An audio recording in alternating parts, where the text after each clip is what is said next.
Good morning dear students. प्यारे विद्यार्थियों, एक बार फिर से आपका स्वागत है। Today we are going to discuss the third poem a tiger in the zoo. आज हम तीसरी कविता पढ़ने जा रहे हैं 10वीं कक्षा की, जिसका नाम है अ टाइगर इन द जू, चिड़ियाघर के अंदर एक टाइगर। और इस कविता को लिखा है, the poet of this poem is Leslie Norris. Leslie Norris ने इस कविता को लिखा है। आप सामने उनकी फ़ोटो देख रहे हैं। बहुत अच्छी पोएम है। इस पोएम में the tiger a tiger in the जू पोएम के अंदर पोएट ने कंपेयर किया है, दो जो टाइगर्स हैं उनकी जो सिचुएशन है, स्थिति है, कंपेयर की है। This poem contrast tiger when it is in its natural habitat, कि जब ये अपने नेचुरल हैबिटेट में है, मतलब जंगल में है, and when it is imprisoned in zoo, और जब ये एक चिड़ियाघर के अंदर इसको रखा गया है। तो दोनों ही सिचुएशन को कवि ने बड़े अच्छे तरीके से यहाँ तुलना की है, लेस्ली नॉरिस ने। तो हम पढ़ते हैं इस पोएम को। ही स्टॉक्स, यहाँ ही कहा गया है टाइगर को। He stalks in his vivid stripes, stalks moves quietly and slowly, चुपचाप धीरे धीरे चलता है वो। Vivid mean strong and bright, गहरी और चमकदार। स्ट्राइप्स धारियाँ हैं। लॉन्ग नैरो बैंड्स, धारियाँ उसके शरीर के ऊपर। पैड्स, पैड्स का मतलब क्या है यहाँ? Soft parts under the feet, उसके पैरों के नीचे जो सॉफ्ट पार्ट है, नरम जगह है। पैड्स ऑफ वेलवेट, जैसे वेलवेट एक कपड़ा होता है बहुत सॉफ्ट, उसकी तरह घास है उसके पैरों के नीचे। Quiet rage, full of rage but quiet, शांत है लेकिन गुस्से से भरा हुआ है।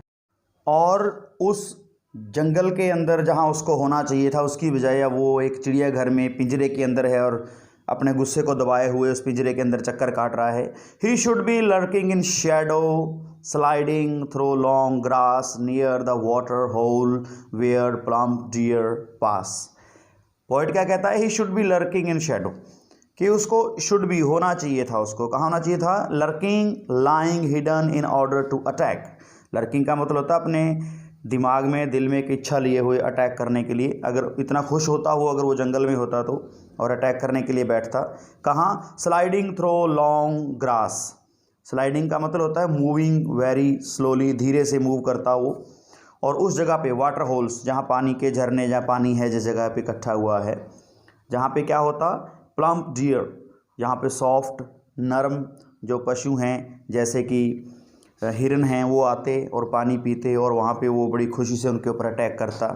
He should be snarling around houses at the jungle's edge baring his white fangs his claws terrorising the village. और उसको कहाँ होना चाहिए था? क्या करता वो? अगर वो फ्री होता तो, अगर वो जंगल में होता, इसकी बजाय कि अब वो बेचारा कहाँ पे है? चिड़ियाघर के अंदर, एक पिंजरे के अंदर बंद है। ही शुड बी स्नॉलिंग, स्नॉलिंग का मतलब क्या होता है? ग्रॉलिंग, गुर्राना। वो गुर्रा रहा होता, लोगों को डरा रहा होता, आवाज़ कर रहा होता। बेयरिंग, बेयरिंग होता है दिखाना, शो करना, अनकवर करना कोई चीज़। फैंग्स, लॉन्ग शार्प टीथ, अपने लंबे तीखे दांत लोगों को दिखा रहा होता। और टेरराइजिंग द विलेज, और जो आसपास जो लोग हैं गांव के, वो डर रहे होते उसकी आवाज़ सुनकर, उसके तीखे दांत देखकर। But he is locked in a concrete cell, लेकिन उसको एक कंक्रीट सेल के अंदर, कंक्रीट होता है पत्थर या सीमेंट से बनी हुई, सेल होता है कोई कोठड़ी, उसको एक कोठड़ी के अंदर बंद किया गया है। चारों तरफ, तीनों तरफ दीवार, एक तरफ उसके लोहे की बार्स लगाकर शो पीस बना दिया गया है उसको।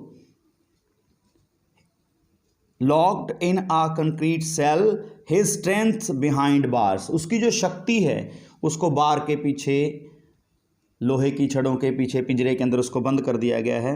Stocking the length of his cage, वो क्या कर रहा है? उसका जो पिंजरा है उसकी जो लेंथ है, उसको बड़े बड़े कदमों से उसकी लंबाई को माप रहा है, कभी इधर चलता है कभी उधर चलता है। इग्नोरिंग विजिटर्स, और जो भी लोग उसको देखने आते हैं उनको वो इग्नोर करता है। Because he is not happy there in the cage. He hears the last voice at night, रात को वो एक अंतिम आवाज़ जो आती है आसपास के एरिया से वो सुनता है। The patrolling cars, patrolling going around to see that it is safe and there is no trouble and danger. Patrolling car होती हैं, जो पुलिस की गाड़ियाँ होती हैं, चक्कर काटती हैं, सिक्योरिटी की जो गाड़ियाँ होती हैं हमारी सुरक्षा के लिए, देखने के लिए कि सब कुछ ठीक ठाक है। And stars with his brilliant eyes, और अपनी शानदार चमकदार आँखों से आसमान में सितारों को देखता है।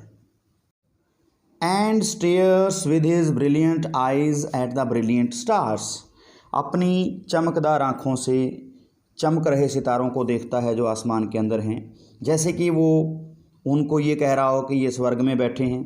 दिन में उसको घूमने वाले लोग, देखने वाले लोग उसको रेस्ट नहीं करने देते, और रात को वो जो पेट्रोलिंग की गाड़ियां हैं वो उसको रेस्ट नहीं करने देती। वो जैसे आसमान की तरफ मुंह करके हेवन से, स्वर्ग से या भगवान से ये पूछ रहा हो, haven why he has been imprison there, कि उसको वहाँ पे कैदी बनाकर क्यों रखा गया है, उसका कसूर क्या है, व्हाट इज़ हिज फॉल्ट, तो ये सब जानना चाहता है। तो यहाँ पे कवि ने एक बड़े अच्छे तरीके से नॉरिस ने कंपेयर किया है कि अगर बाहर होता तो वो कैसे आज़ाद होता, और कैसे पिंजरे में है तो वो कैसे हेल्पलेस है। इस कविता में पोएट दास्तां और आज़ादी के बीच में क्या फ़र्क है, कैसे हम महसूस करते हैं, जानवर महसूस करते हैं, ये आइडिया हमारे सामने देते हैं।